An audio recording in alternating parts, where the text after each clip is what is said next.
마태복음 16장 13절로 20절까지 말씀을 함께 같이 봉독하겠습니다. 예수께서 빌립보 가이사랴 지방에 이르러 제자들에게 물어 이르시되 사람들이 인자를 누구라 하느냐. 이르되 더러는 세례 요한, 더러는 엘리야, 어떤 이는 예레미야나 선지자 중에 하나라 하나이다. 이르시되 너희는 나를 누구라 하느냐. 시몬 베드로가 대답하여 이르되 주는 그리스도시요 살아계신 하나님의 아들이시니이다. 예수께서 대답하여 이르시되 바요나 시몬아, 내가 복이 있도다. 이를 내가 알게 하니는 혈육이 아니요 하늘에 계신 내 아버지시니라. 또 내가 내게 이르노니 너는 베드로라. 내가 이 반석 위에 내 교회를 세우리니 음부의 권세가 이기지 못하리라. 내가 천국 열쇠를 내게 주리니 내가 땅에서 무엇이든지 매면 하늘에서도 매일 것이요 내가 땅에서 무엇이든지 풀면 하늘에서도 풀리리라 하시고, 이에 제자들에게 경고하사 자기가 그리스도인 것을 아무에게도 이르지 말라 하시니라. 아멘. 오늘 말씀은 아마 교회를 조금 다니신 분들은 여러 번 들었을 본문이고 말씀일 겁니다. 주제를 찾으면 교회의 기원이라고 말할 수 있습니다. 교회의 기원, 교회가 어떻게 시작됐는지. 오늘 여기에 보면 교회라는 분명한 단어가 나오고요, 에클레시아라고 하는 그 단어가 나옵니다.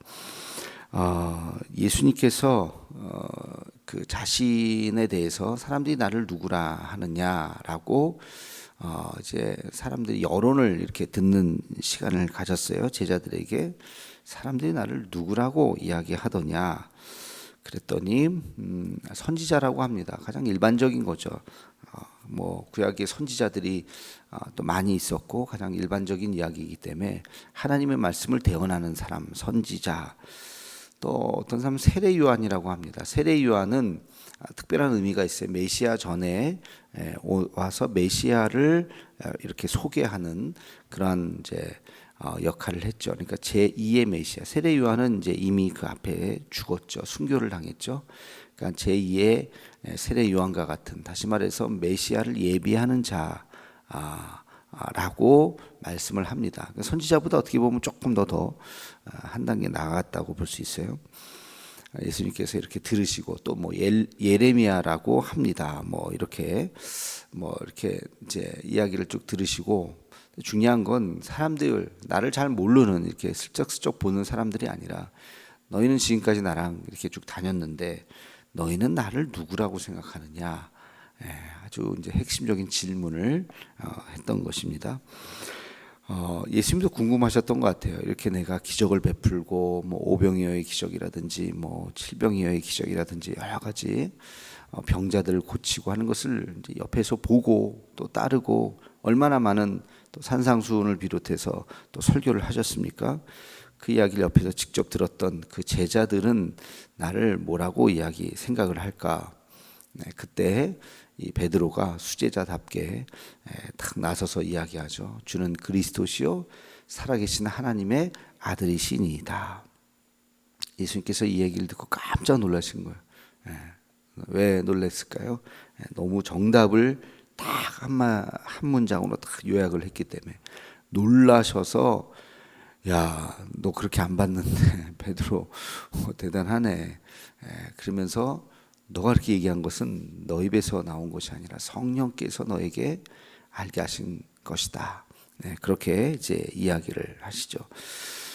베드로가 이야기한 것은 두 가지였습니다. 주는 그리스도이십니다. 그리스도라고 하는 표현을 썼어요. 그리스도는 그 당시에 이제 구약의 메시아를 번역하면 그리스도이거든요. 그러니까 우리를 구원하실 분, 구원자라는 뜻입니다. 우리의 구원자 메시아입니다. 우리가 그토록 갈망하던 그 당시에 메시아 대망사상이 있다 그랬잖아요. 그 메시아, 우리를 구원할 사람, 로마의 압제로부터 여러 가지 면에서 하여튼 다윗과 같은 그런 왕, 그런 왕을 우리가 갈망하고 있었는데 당신이 바로 그런 분이십니다. 최고의 위대한, 그러니까 어떻게 보면 사람 중에 최고의 인간이죠. 구원할 사람이니까. 그리고 또 한 가지, 하나님의 아들이십니다. 하나님의 아들. 그 당시에 메시아의 지위 중에서 하나님이십니다. 라고 거의 말한 거하고 비슷하다고 볼 수 있어요. 하나님의 아들이라고 하는 것은 그 당시 로마 황제를 칭할 때 이제 쓰던 그런 표현이거든요. 그러니까 당신이 인간 중에서 최고 우리를 구원하실 분일 뿐만 아니라 하나님의 아들, 하나님의 모든 권력을 다 갖고 계신 하나님의 아들입니다라고 신적인 기원에 대해서 이야기를 한 거죠. 베드로가 어떤 정신으로 이 말을 했는지는 뭐 모르겠지만 너무 예수님께서 듣고 싶으셨던 아주 정확하게 이야기를 하신 겁니다. 그래서 뭐라 그러십니까? 바요나 시모나, 이를 내게 알게 하니는 혈육이 아니요 하늘에 계신 내 아버지시라. 하나님께서 너를 이렇게 너의 입술을 통해서 말하게 하셨다. 그러면서 아주 중요한 얘기, 이제 여기서 이게 이제 결론과 같은 핵심적인 얘기를 하시죠. 그 너의 이름 위에 이제 그 너는 베드로라 그러면서 이제 이름을 여기서 베드로라고 처음으로 칭해 주시죠. 그 전까지는 시몬이었습니다. 시몬, 원래 이름이 시모나 이제 그랬는데 너는 이제 베드로다 그러면서 이 반석 위에, 베드로는 반석이란 뜻이거든요. 이 반석 위에 내가 교회를 세우리니 음부의 권세가 이기지 못할 것이다. 교회라는 단어가 여기서 등장하는 것입니다. 이 반석 위에. 그래서 지난번에 얘기했듯이 이 반석을 해석하는 것이 가톨릭과 우리하고 좀 다르다 그랬어요. 가톨릭은 인간 베드로 위에 베드로로부터 교회가 시작되었다 이렇게 해석을 하는 거예요. 그래서 일대 교황이 베드로이고 베드로로부터 그 인간의 그 권한, 교회라고 하는 그 권한이 교황으로 연결이 되고 그리고 그 교황이 곧 교회인 거죠. 그래서 교황이 곧 교회예요. 그 교회라고 하는 것은 그렇게 이제 해석을 하지만 우리 종교개혁 이후에 개신교는 바로 이 부분이 가장 가톨릭과 우리하고 신학이 가장 다른 점이죠. 이것은 인간 베드로를 이야기하는 것이 아니라 그의 신앙 고백. 예수님께서 칭찬하신 것은 인간 베드로를 칭찬한 것이 아니라 그의 입에서 나왔던 그 신앙 고백, 주는 그리스도시요 살아계신 하나님의 아들이십니다라고 하는 그 신앙 고백을 칭찬하시고 너의 그 믿음이 네가 고백한 그 고백이 교회의 출발이 될 것이다. 다시 말해서 그 신앙을 고백하는 자들이 교회가 될 것이다. 라고 이야기하는 것이죠. 그래서 인간 베드로는 중요하지 않아요. 우리는 뭐 인간 마리아 뭐 별로 그렇게 좋은 사람이죠. 대단한 사람이고 신앙인으로서 마리아는 훌륭한 사람입니다. 위대한 사람입니다. 근데 그 이상도 그 이하도 아닌 거예요. 베드로도 마찬가지. 인간 베드로도 참 대단한 사람이고 위대한 사람이죠. 근데 그 이상도 그 이하도 아니에요. 오히려 우리는 뭐 바울을 더 이렇게 위대하다고 말하면 말했지 베드로의 지위가 뭐 그렇게 크게 생각되지는 이제 개신교회에서는 주로. 아무튼 그 인간 베드로가 중요한 것이나 그의 신앙 고백, 주는 그리스도시요 살아계신 하나님의 아들이십니다라고 하는 예수님에 대한 너무나도 정확한 그 신앙 고백 위에 우리가 교회가 세워지게 될 것이다. 이것이 교회의 기원이라고 하는 것입니다. 그래서 늘 얘기하지만 건물이 교회가 아니라 사람이 교회다. 어떤 사람이 교회냐? 모든 사람이 아니라 이 신앙 고백을 하는 사람이 교회인 것입니다. 그래서 그 사람들의 모임이 교회예요. 교회. 신앙 공동체가 되는 거예요. 어떤 고백이냐? 첫째는 나의 모든 죄를 예수님께서 십자가에 담당하셨다. 그러니까 내가 죄인인 것을 고백하고 나의 이 죄를 예수님께서 십자가에 담당하셨습니다라고 인정하는 것. 그리고 두 번째는 그 예수님이 하나님의 아들이시다라고 하는 것을 고백하는 것.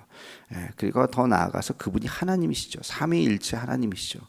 뭐 이때까지는 삼위일체라고 하는 표현이 뭐 예수님 당시는 없었고 후대에 이제 법적인 용어로 우나 서브스탄티아 트레스 페르소나라고 하는 라틴어로 삼위일체라고 하는 그 용어가 만들어진 것은 터툴리안에 의해서, 법률가 출신이었던 터툴리안에 의해서 만들어진 용어입니다. 그건 신학적인 용어지만 그게 그냥 그 만들어진 것이 아니라 성경에서 있는 근거를 가지고 삼위일체, 성부, 성자, 성령이 하나라고 하는 그 하나의 하나님이라고 하는 이 고백이 이제 후대에 만들어진 거죠.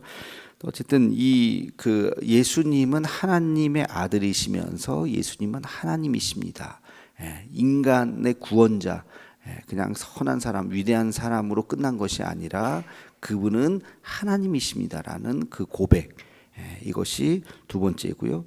그리고 그분은 오늘도 또 우리와 함께 하시고 성령을 우리에게 보내주셔서 또 성령과 우리가 함께 하나가 되고, 그리고 삼위일체 하나님께서 우리가 천국 가는 그날까지 늘 동행하신다고 하는 이 믿음의 고백, 하나님에 대한 올바른 삼위일체 하나님에 대한 신앙 고백을 하는 자가 바로 하나님의 자녀이고 그가 그리스도인이고 그가 바로 교회라고 하는 것이죠. 이 고백을 하는 사람들의 모임이 교회인 것입니다.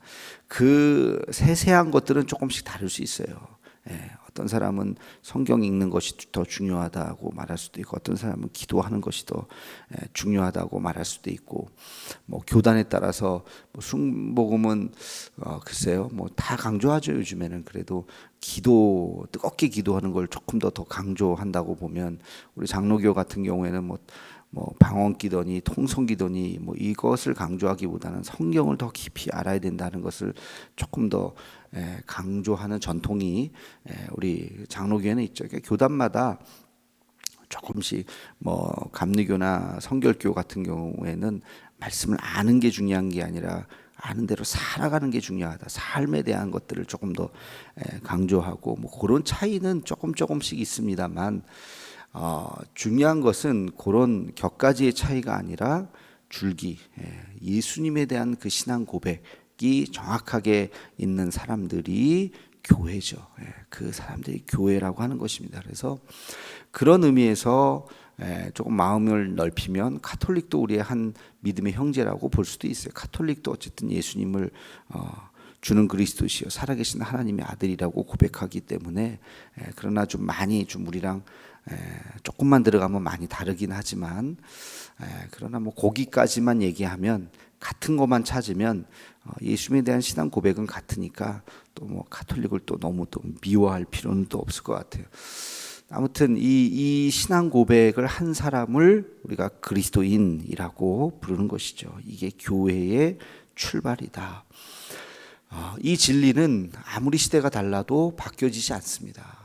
뭐 몇백 년이 지나고 몇천 년이 지나고, 뭐 예수님이 언제 오실지 모르지만, 뭐 시대가 달라고 나라가 달라지고 뭐 지역이 달라지고 뭐 지구상의 어떤 교회라고 할지라도 교회는 십자가 안에 모이는 거고, 십자가라고 하는 것은 예수님을 나의 구원자, 나는 죄인인 것을 고백하고 나의 모든 죄가 예수님 안에서 사함받았다고 하는 그 십자가의 보혈의 은혜를 인정하는 사람들의 모임, 그리고 성령께서 오늘도 나와 함께 해 주신다는 이 베드로의 신앙 고백을 인정한 사람들의 모임이 교회인 것입니다.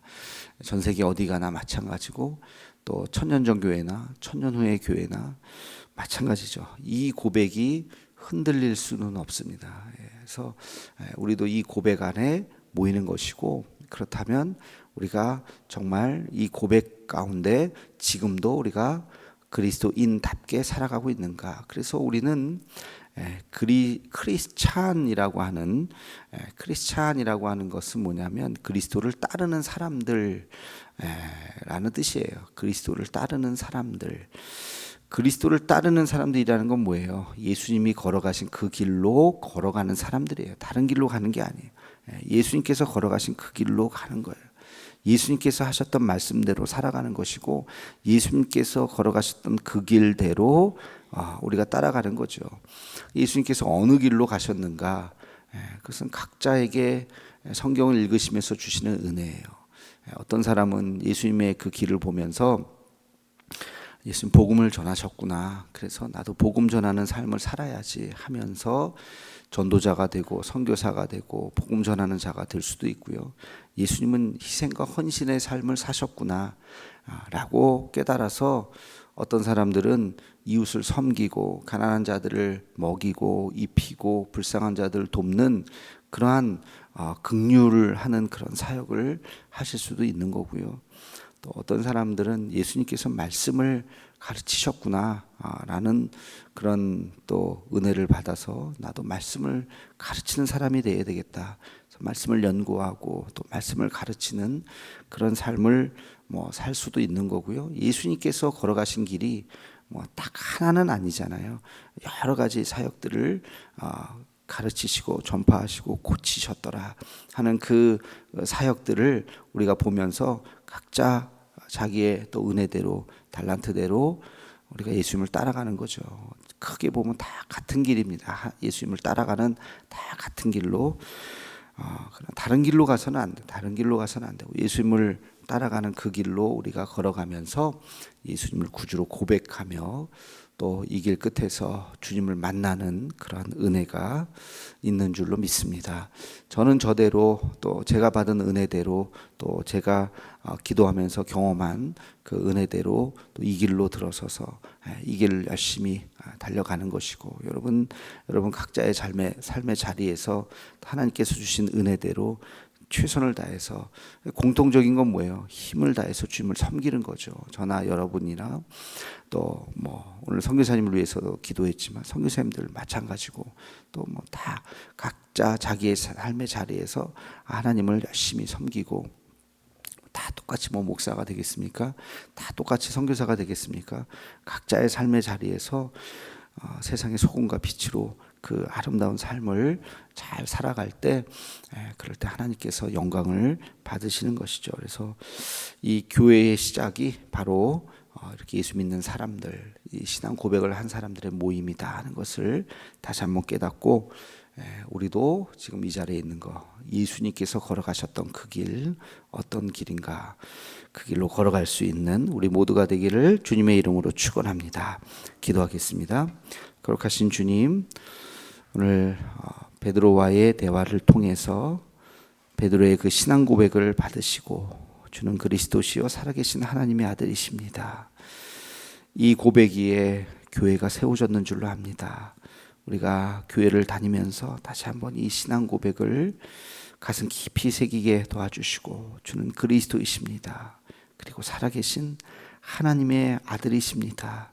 우리가 이 고백을 하며 우리에게 주어진 이 믿음의 길, 이 사명의 길 끝까지 잘 감당할 수 있도록 인도하여 주시옵소서. 예수님의 이름으로 기도하옵나이다. 아멘.